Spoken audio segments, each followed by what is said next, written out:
1988 সালের 26শে জুন দিনটা ছিল রবিবার, একটা ছুটির দিন। সেদিন মালহাউস হাফশেম এয়ারফিল্ডে একটা এয়ার শো দেখার জন্য প্রচুর সংখ্যক মানুষ একত্রিত হয়েছিল।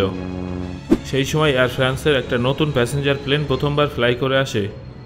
200 ফুট, 100 ফুট, 30 ফুট মানুষজন এই প্রথমবার এত বড় প্লেনকে এত কম উচ্চতায় উঠতে দেখেছিল। সেই সময় একটা গন্ডগোল হয় আর তারপর একটা বিস্ফোরণ হয়। ঘটনাটা আসলে কী ছিল জানার জন্য ভিডিওটা শেষ পর্যন্ত অবশ্যই দেখুন। তাহলে চলুন শুরু করা যাক। এই অ্যাক্সিডেন্টের 3 দিন আগে এয়ারবাস A320-র একদম নতুন এবং উজ্জ্বল একটা প্লেন এয়ার ফ্রান্সের এয়ারলাইন্স কোম্পানির হাতে ডেলিভার করা হয়েছিল। 1988 সালের 26শে জুন মালহাউস এয়ারফিল্ডে একটা এয়ার শো হচ্ছিল। একাধিক ছোট বড় প্লেন বিভিন্ন ধরনের স্টান্ট দেখাচ্ছিল। ঠিক সেই দিনই এয়ার ফ্রান্স কর্তৃক A320 মডেলের প্রথম কমার্শিয়াল প্লেনটা লঞ্চ করেছিল। সেই জন্য এয়ার ফ্রান্সের টিমও এই এয়ার শোতে অংশগ্রহণ করার পরিকল্পনা করেছিল। তবে তার আগে প্লেনটাকে প্যারিস এয়ারপোর্ট থেকে টেক অফ করে প্রেস কনফারেন্সের জন্য ব্যাসেল মুলহাউস এয়ারপোর্ট যেতে হতো। যদিও এই দুটো এয়ারপোর্টের নাম প্রায় একই, মুলহাউস এয়ারফিল্ড এবং ব্যাসেল মুলহাউস এয়ারপোর্ট, এই দুটো এয়ারপোর্ট মাত্র কয়েক মিনিটের দূরত্বে অবস্থিত। ব্যাসেল মুলহাউস এয়ারপোর্টে প্রেস কনফারেন্সের পর কয়েকজন প্যাসেঞ্জারকে নিয়ে স্বল্প দূরত্বে ফ্লাই করার কথা ছিল এবং মুলহাউস এয়ারফিল্ডের উপর থেকে, মানে যেখানে এয়ার শো চলছিল সেখানে খুব কম উচ্চতায় প্রায় 100 ফুট উপর থেকে রানওয়ে নম্বর 2 এর সঙ্গে অ্যালাইন হয়ে ফ্লাই করার কথা ছিল। তারপর ধীরে ধীরে ইঞ্জিনের পাওয়ার বাড়িয়ে প্লেনটাকে উপরে তুলে নিতে হতো।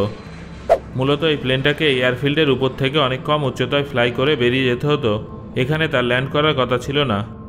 এর জন্য একজন অভিজ্ঞ পাইলট ক্যাপ্টেন মাইকেলকে নির্বাচন করা হয়েছিল, যার বয়স ছিল 44 বছর এবং তার কাছে 20 বছরের অভিজ্ঞতা ছিল। এছাড়াও ফার্স্ট অফিসার হিসেবে উপস্থিত ছিলেন 6 বছরের অভিজ্ঞতা সম্পন্ন 45 বছর বয়সী পিয়ার মাজিয়ারেস। এছাড়া আরও 4 জন ক্রু মেম্বার এবং 130 জন যাত্রী একে একে প্লেনে উঠে পড়েন।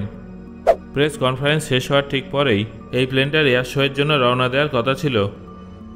এয়ার ফ্রান্সের টিম উভয় পাইলটকে জানিয়ে দেয় যে এই এয়ারফিল্ডের উপরে প্রায় 100 ফুট উপর থেকে ফ্লাই করতে হবে, ল্যান্ডিং গিয়ার নামিয়ে দিতে হবে এবং প্লেনের গতিকে যতটা সম্ভব কম করতে হবে, অর্থাৎ মিনিমাম ফ্লাইং স্পিড রাখতে হবে এবং ম্যাক্সিমাম অ্যাঙ্গেল অফ অ্যাটাকে ফ্লাই করতে হবে। এর পাশাপাশি তাদের alpha floor protection system disable করতে বলা হয়। বন্ধুরা, এবার সরাসরি আসল ঘটনা প্রসঙ্গে আসা যাক। দুপুর প্রায় 1টা নাগাদ 130 জন প্যাসেঞ্জারের সঙ্গে 6 জন ক্রু মেম্বার প্লেনে উঠে পড়েন। ক্রমশ তারা রানওয়ে থেকে টেক অফ করে। পূর্ব পরিকল্পিত প্ল্যান অনুযায়ী ফ্লাইট 296 2000 ফুট উচ্চতায় পৌঁছে যায়। এবার পাইলট ধীরে ধীরে প্লেনের উচ্চতা কমাতে থাকে। কিছুক্ষণের মধ্যে এটা মুলহাউস এয়ারফিল্ডে পৌঁছে যায়। পাইলট ফ্ল্যাপ 3-তে সেট করে ল্যান্ডিং গিয়ার নামিয়ে দেন। তারপর ইঞ্জিনের থ্রাস্টকে 0 করে দেন যাতে প্লেনের স্পিড যতটা সম্ভব কম করা যায়। তারপর আলফা ফ্লোর প্রোটেকশন সিস্টেমকে ডিসেবল করে পাইলট প্লেনের নজকে কিছুটা উপরের দিকে তুলে এয়ারফিল্ডের দিকে বেরিয়ে পড়ে। বন্ধুরা, এই ধরনের ঘটনায় প্লেনের স্পিড অনেক সময় এতটাই কমে যায় যে সেটা উপর দিকে ওঠার পরিবর্তে নিচের দিকে নামতে থাকে। তাই কোপাইলটকে ইঞ্জিনের থ্রাস্টকে ম্যানুয়ালি কন্ট্রোল করার দায়িত্ব দেওয়া হয়। তখনও পর্যন্ত সব কিছু ঠিকঠাক চলছিল। এয়ার শো দেখতে আসা মানুষজন প্লেনের আওয়াজ শুনতে পাচ্ছিল না, কিন্তু প্লেনটাকে স্পষ্টভাবে দেখা যাচ্ছিল। যখনই প্লেনটা এয়ারফিল্ডের কাছে পৌঁছায় তখন পাইলট অবাক হয়ে যায়। ক্যাপ্টেনের মনে হচ্ছিল যে তিনি রানওয়ে নাম্বার 2, যেটা কংক্রিট দিয়ে তৈরি, তার উপর দিয়ে উঠতে চলেছে। কিন্তু সামনে যাওয়ার পর তিনি বুঝতে পারেন যে তার প্লেন সেই এয়ারপোর্টের অন্য একটা রানওয়ের সঙ্গে যুক্ত আছে, যেটা কংক্রিটের নয় বরং ঘাসের রানওয়ে। এখানে আপনাদের অনেকের মনে হয়তো প্রশ্ন উঠছে যে এই প্লেনটার তো ল্যান্ড করার কোনো পরিকল্পনা ছিল না, তাহলে সেটা কংক্রিটের রানওয়ে হোক কিংবা ঘাসের রানওয়ে হোক, সেটা নিয়ে তো সমস্যার কিছু নেই। কিন্তু বন্ধুরা, এখানে এই বিষয়টা সমস্যা সৃষ্টি করে। রানওয়ে নম্বর 2 কংক্রিটের তৈরি ছিল। ধরুন যদি এই প্লেনটার সঙ্গে কোনো দুর্ঘটনা ঘটে, এর স্পিড সামান্য কমে যায় বা অ্যাঙ্গেল সামান্য বেড়ে যায়, তাহলে এই অবস্থায় প্লেনটা নিচেই পড়বে। এই প্লেনটা একদম বিপদসীমার সামনে দাঁড়িয়েছিল। একটু এদিক থেকে ওদিক হলেই সব শেষ। সেই জন্য একটা সেফটি মার্জিনও নির্ধারণ করা হয়েছিল। যদি এই প্লেনটা কংক্রিটের রানওয়ের উপর থেকে ওড়ে এবং কোনো দুর্ঘটনা ঘটে, তাহলে প্লেনটা সরাসরি রানওয়েতে ল্যান্ড করবে। তাই পাইলটদের আগে থেকেই বলে দেওয়া হয়েছিল যে প্লেন যদি ল্যান্ড না করে তাও যেন প্লেনের ল্যান্ডিং হুইল নিচের দিকেই থাকে। কিন্তু দুর্ভাগ্যবশত তারা ভুল রানওয়ের সঙ্গে অ্যালাইন হয়ে গিয়েছিল, যেটা ঘাসের রানওয়ে ছিল। ছোট এবং হালকা প্লেন খুব সহজেই ঘাসের উপরে ল্যান্ড করতে পারে, কিন্তু F296-এর মতো ভারী প্লেনকে ঘাসের রানওয়েতে ল্যান্ড করানো ঠিক হবে না। এছাড়া ওই প্লেনে আরেকটা সমস্যা দেখা দিয়েছিল। এখানকার এই ছোট এয়ারপোর্টে আগে থেকে একটা কংক্রিটের রানওয়ে উপস্থিত ছিল, সেই জন্য বেশিরভাগ প্লেন ঘাসের রানওয়েটা আর ব্যবহার করতো না। এই ঘাসের রানওয়ের সামনে যে জঙ্গলটা ছিল সেখানে লম্বা লম্বা গাছগুলো অনেক দিন ধরে কাটা হচ্ছিল না। অন্যদিকে কংক্রিটের রানওয়ের উভয় দিকের জঙ্গল পরিষ্কার করা ছিল, যাতে কোনো প্লেন ল্যান্ডিং এবং টেক অফের সময় গাছের সঙ্গে ধাক্কা না খায়।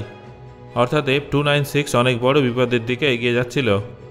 এই সমস্ত সমস্যার কারণে পাইলট এটা বুঝতেই পারেনি যে প্লেনের উচ্চতা, যেটা মাটি থেকে 100 ফুট উপরে থাকার কথা, সেটা নিচে নামতে নামতে প্রায় 30 ফুট নিচে নেমে এসেছে। এই প্লেনটা তার মিনিমাম স্পিড এবং ম্যাক্সিমাম অ্যাঙ্গেল অফ অ্যাটাকে উঠছিল। অর্থাৎ পাইলট প্লেনটাকে উপরে নিয়ে যাওয়ার জন্য প্লেনের সামনের অংশটাকে সামান্য উপর দিকে করতে পারছিলেন না, কারণ প্লেনের নোজ আরও উপরে করলে প্লেনের স্পিড আরও কমে যেত।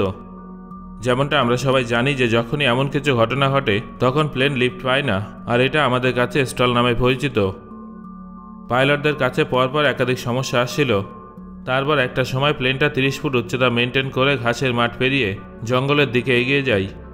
এই ধরনের পরিস্থিতিতে পাইলটের কাছে শুধুমাত্র একটাই অপশান ছিল, আর সেটা হলো প্লেনের ইঞ্জিন যেটা শূন্যতে ছিল সেটা বাড়িয়ে 100 করে দেয়া, তারপর কো পাইলটকে ইঞ্জিনের থ্রাস্টকে ম্যাক্সিমাম করে দেয়া।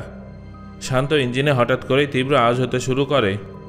পরবর্তী 3 সেকেন্ডের মধ্যে প্লেনটা জঙ্গলে প্রবেশ করে এবং গাছগুলোকে ভেঙে কয়েকশো মিটার দূরে চলে যায়।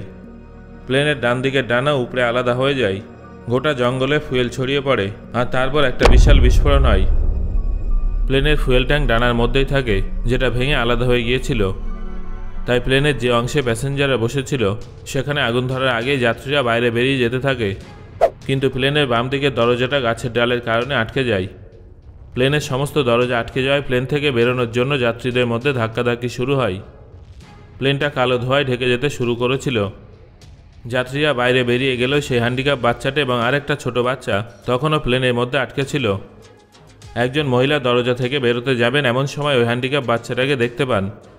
তিনি ওই বাচ্চা দুটোকে রেখে পালানোর পরিবর্তে পুনরায় প্লেনে উঠে পড়েন এবং সেই বাচ্চাগুলোকে বাঁচানোর চেষ্টা করেন, কিন্তু দুর্ভাগ্যবশত আগুনের গোলা প্লেনে উপস্থিত 3 জনেরই প্রাণ কেড়ে নেয়। এই দুর্ঘটনায় 130 জন বেঁচে গিয়েছিল। পাইলটদের জিজ্ঞাসাবাদ করার পরে জানা যায় যে তারা এই এয়ার শোর জন্য সম্পূর্ণ প্রস্তুত ছিল না। তারা এটাও জানতো না যে এয়ারপোর্টে কটা রানওয়ে আছে এবং তাদের কোন দিক থেকে যেতে হবে। সবথেকে বড় বিষয় হলো এয়ারপোর্টের আশেপাশে জঙ্গল ছিল এবং সেখানে অনেক বড় বড় গাছ ছিল। এয়ার ফ্রান্সের টিম পাইলটকে কোনো মানচিত্রও দেয়নি। তারা এটা একেবারেই জানতো না যে এয়ারপোর্টটা আসলে কোন দিকে আছে। পাইলটদের শুধুমাত্র এটাই বলা হয়েছিল যে টেক অফের পরে 2000 ফুট উচ্চতায় যেতে, সেখান থেকে ডান দিকে ঘুরলে এয়ারপোর্টটা দেখা যাবে। প্লেনের উচ্চতা 100 ফুট হতে হতো, যেখানে এটা 30 ফুটে নেমে ফ্লাই করছিল। তদন্তকারী টিম এই ঘটনার কারণ হিসেবে কোনো শক্তিশালী প্রমাণ পায়নি। এছাড়াও প্লেনের স্পিড অনেক কম ছিল। প্লেনের উচ্চতা বাড়ানোর জন্য এবং জঙ্গলের উপর থেকে প্লেনটাকে ফ্লাই করার জন্য ইঞ্জিনের থ্রাস্ট বাড়াতে হতো।